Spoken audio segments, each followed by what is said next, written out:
So এখানে 40তম BCS এর কয়েকটি ম্যাথ এখানে আমি দেখলাম, ইম্পর্টেন্ট লাগলো। সো আমি ম্যাথ কয়টা এখানে প্র্যাকটিস করব, আপনি সময় হাতে নিয়ে দেখতে পারেন, তাহলে আপনার মোটামুটি কাজে লাগবে বিষয়টা। তো আমি এখান থেকে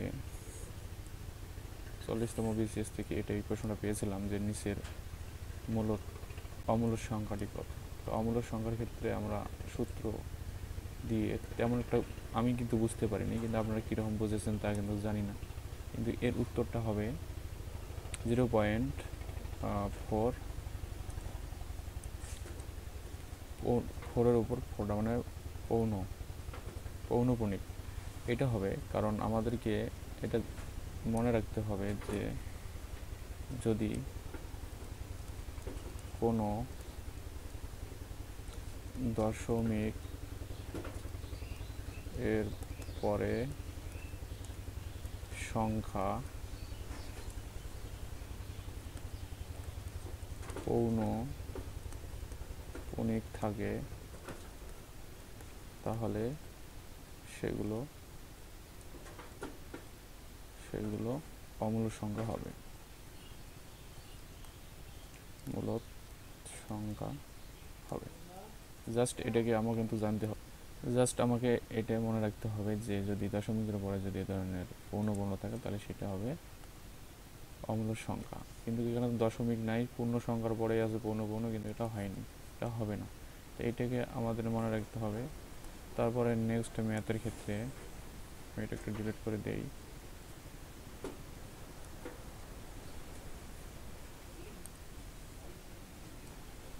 এরপরে যে ম্যাথটা আমি দেখতে পেয়েছি সেই ম্যাথটা হলো যে নিচের কোনো পূর্ণ সংখ্যাটিকে 3, 4, 5, 6 দ্বারা ভাগ করলে যথাক্রমে 1, 2, 3, 4 অবশিষ্ট থাকে।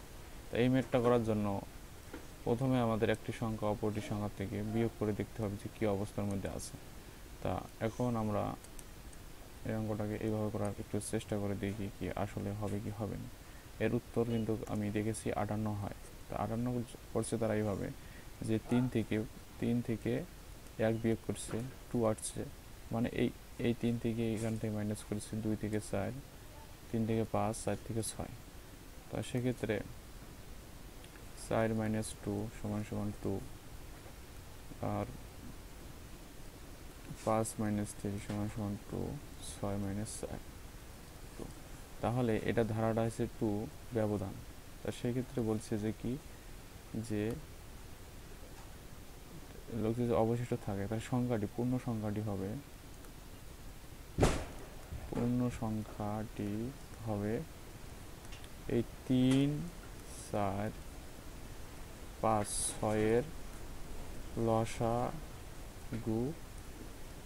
লসাগুকে 2 দ্বারা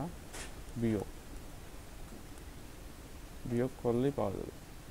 এখন 3, 4 এই 3, 4, 5, 6-এর লসাগু আমরা যদি করি তাহলে আমরা পাবো, এখানে যদি আমরা প্রথমে 3 দিয়ে দেই 1 পাচ্ছি, 4, 5, 2 আবার 2 দিয়ে দেই তাহলে 1, 2, 5, 1। তাহলে আমরা কত 5 × 10,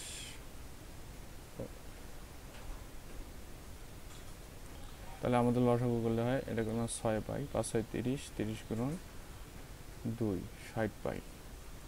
তাহলে এই লসাগু থেকে বিয়োগ করে দিলেই তাহলে 60 - 2 তাহলে পাবো 58। জাস্ট এই ধরনের যদি আমাদের ম্যাথ থাকে এটাকে একটু দেখতে হবে যে ওই আমাদের অন্তর করতে হবে একটা রাশি থেকে আরেকটা রাশি, যতটুকু অংশ থাকবে অবশিষ্টে সেই অংশটাকে লসাগু থেকে ওটা বিয়োগ করে দিতে হবে। এরপরে ম্যাথটা হলো যে অনুপাতের অঙ্ক। অনেককেই আমরা অনুপাতের অঙ্ক করেছি। তো অনুপাতের অঙ্ক লিখছে তপন এবং পনির এবং তপনের আয়ের অনুপাত 4:3 এবং তপন ও রবিনের অনুপাত হচ্ছে 5:4 এবং পনিরের আয় এখানে 120 আছে, আর টাকা হলে রবিনের আয়ের সংখ্যা কত। তাই এই অঙ্কটাকে আমরা দ আকারে গুণ করতে পারি। অবশ্যই আপনারা এটা করেছেন, দেখি কি হয়। এটাকে আমরা যদি এভাবে লিখি যে পনির পনির অনুপাত তপন। পনির অনুপাত তপন কত হচ্ছে 4:3। তারপরে আছে কি রবিন, এই যে রবিন তারপরে তপন, তার এখানে কি তপন অনুপাত রবিন 5:4। এটাকে আমরা এটাই দিয়ে গুণ করব, এটাই দিয়ে গুণ করব, আর এটা এই দিয়ে গুণ করব, মানে জাস্ট দ আকারে। তাহলে এখানে যদি আমরা টান দেই, টান দিলে আমরা পাই পনির অনুপাত তপন অনুপাত রবিন। পারলে হয় এখানে গুণ করলে হয় 4×4 অনুপাত, এখানে গুণ করলে হয় 15:12। এটাকে এটা গুণ করলে হয় 12। এখন আমরা এই সংখ্যাটিকে এক্স ধরি, যে এটা 12x বা 20x, তাহলে তপন লিখব যে তখন লিখি 15x, পনির 20x এবং রবিন হচ্ছে তো আপনার 12x। এই সম্পূর্ণ x সমান সমান কিন্তু না, এখানে হচ্ছে পনির যদি করেছে, এখানে পনির 120 আছে, তাহলে পনিরের এক্সটা সমান সমান 120। তাহলে প্রশ্ন মতে হবে 20x, কার 20xটা হচ্ছে কার পনিরের, সেক্ষেত্রে এই 20x সমান সমান হবে 120। তাহলে x সমান সমান আমরা এখানে পাবো 120/20। এটা কাটা যায়, এটা কাটা গেলে 6 পাই, কত 6। তাহলে এখন কার টাকা বলছে, রবিনের টাকার কথা বলছে, তাহলে রবিনের হলো কত 12x। এখানে যদি x এর মান পাইলাম 6, তাহলে এখন আমরা 12×6 দেব। 6 বাংলা ইংরেজি মিক্সেল হয়ে গেছে, সরি। তাহলে এটা হবে কত 72 টাকা। তো আসলে এটা খুব ইজিলি অ্যাগেন রিভাইজিং করার জন্য এটা করা হলো। এরপরে যে অঙ্কটা আছে সেই অঙ্কটা হলো এই অঙ্কটা, কত লেখা আছে 450 টাকায় বার্ষিক মুনাফা 6% সুদের ক্ষেত্রে সুদে আসলে এত টাকা হবে। তো এটাকে আমরা মোটামুটি একটা সূত্রের সাহায্যে করতে পারি অঙ্কটা। তো এখন আমরা সূত্রটা বসাই দেখি। সাধারণত আমরা জানি একটা সি এর সূত্র আছে, চক্রবৃদ্ধি মুনাফা সি এর সূত্র আমরা জানি কি, আমরা জানি C equal P into 1 plus N R ভাগ 100। এটি সূত্র জানি। আমরা জানি সি সমান সমান কি সুদে আসলে, পি সমান সমান কি মূলধন।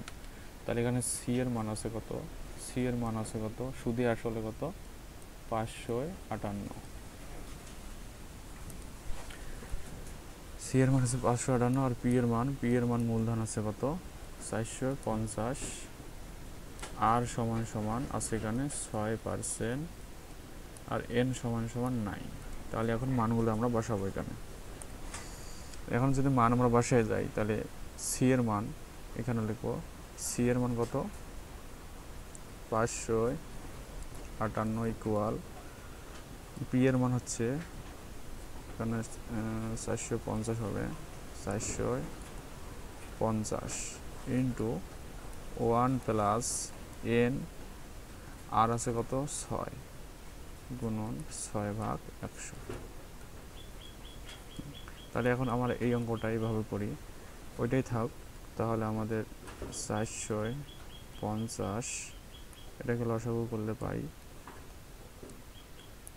এখানে পাই 100 যোগ 6n। তাহলে এখন আমরা পেলাম 58 ইকুয়াল 100 যোগ 6n ভাগ 100। তাহলে এখন আমাদের বজ্র গ্রহণ করি, কোনাগুনি গ্রহণ করে নেই। তাহলে কোনাগুনি গ্রহণ করলে এটাকে আমাদের এদিকে চলে আসে, তাহলে এখানে এটা দিয়ে যদি আমরা গুণ করি 5500 গুণন 100 সমান সমান এদিকে পাই আমরা কত 100 যোগ 6n। তাহলে এটাকে গুণ করলে এতটুকু পাই। তাহলে আমরা ঘুরাই নেই এখন 100 প্লাস 6n সমান সমান 5800। তাহলে 6n সমান সমান এগুলো অবশ্যই বা হবে, যেহেতু আমাদের এমসিকিউ এগুলো বা দেওয়ার প্রয়োজন আসতেছে না। 6n সমান সমান আমরা লিখতে পারি কি, তাহলে 800 এদিকে আছে কি যোগ, এদিকে আসে কি হবে বিয়োগ হবে। একটু আমাদের মিসিং ছিল 450টা, আমরা এখানে এড়িয়ে গিয়েছিলাম। তো 450 এখানে এদিকে এসে ভাগ হয়েছিল, আমরা এড়িয়ে গিয়েছিলাম 450। তা সেক্ষেত্রে এখানে আমাদের 450 দিয়ে যদি এখানে ভাগ করি পাই আমরা 124 পাই। তাহলে আমাদের এখানে থাকতেছে 6n সমান সমান 124 মাইনাস 124 পাই। তাহলে n সমান সমান 6 দ্বারা ভাগ করলে পাই আমরা 4 6 4। তাহলে n এর মান বললাম 4, তাহলে এটা হচ্ছে বছর।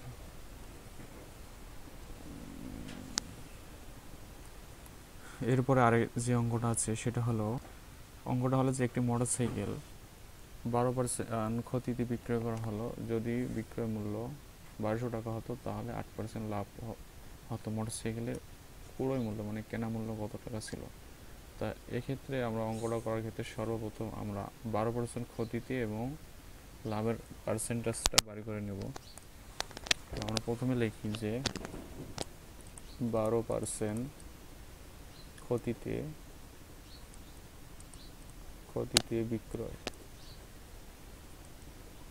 বিক্রয় মূল্য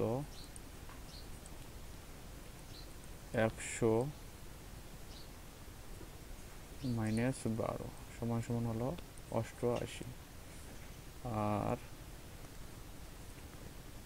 8% লাভে 8% লাভে কি করবে সে 8% লাভে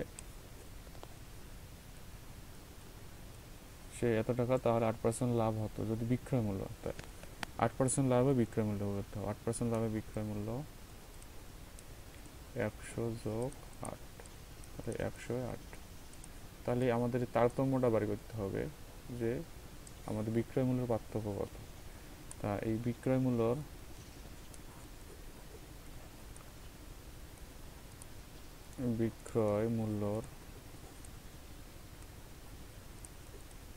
পার্থক্য 108 মাইনাস 88। তাহলে আমাদের এখানে পাচ্ছি, বিয়োগ করলে পাচ্ছি আমাদের 20। তাহলে 20 টাকা পার্থক্য হয় কয় টাকায়? 100 টাকায়। এই 20 টাকা পার্থক্য হয় এই 100 টাকা, এরও 100 টাকা, এরও 100 টাকা। তাহলে আমাদের ঐকিক নিয়মে করতে পারি যে 20 টাকা, তাহলে 20 টাকা বেশি হতো কত 1 টাকা আর 100 টাকা 1200 টাকার। তাহলে এখন আমরা লিখব যে 20 টাকায়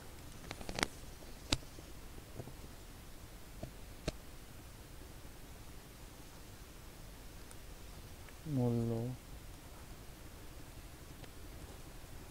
বিক্রয় বেশি হয়, বিক্রয় হলে এখানে হবে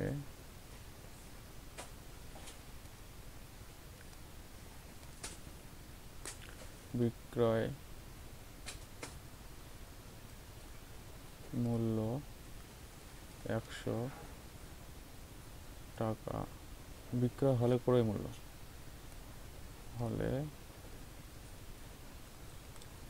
ক্রয় মূল্য 100 টাকা, 1 টাকায় মূল্য বিক্রয় হলে ক্রয় মূল্য 100/20। আর এখানে হবে 1200 টাকায় মূল্য বিক্রয় হলে ক্রয় মূল্য 100 গুণন 1200/20। এখানে এটা কেটে দিলে হয় 10 দিয়ে এটা করলে 2 তো 2 দিয়ে 10 কাটলে হয় কত? 5। তাহলে 5 বরং 60 দিয়ে 2টা শূন্য, 6000 টাকা। এর উত্তর হবে 6000 টাকা। দুঃখিত, আমার টাইপিংগুলো ভালো না, আমি একটু ট্রাই করতেছি, হয়তো বা আরও 2-4টে লেকচার গেলে সঠিক হবে। আর মাঝে মাঝে একটু ভুল হয়ে যায়, হঠাৎ টাইপিং তো, এই কারণে আমি দুঃখিত। তবে আপনি চাইলে রেগুলার করতে পারেন, তাহলে আমার সাথে সাথে আপনি অনেকগুলো ম্যাথ, বিভিন্ন তথ্য জানতে পারবেন। এতটুকু, এখানে লাভ লসের কিছুই নাই। কারণ এই ড্রয়িং প্যাডে হঠাৎ সাডেনলি যে কেউ টাইপিং করলে উল্টাপাল্টা হয়ে যায়, এর জন্য আমি দুঃখিত, সরি।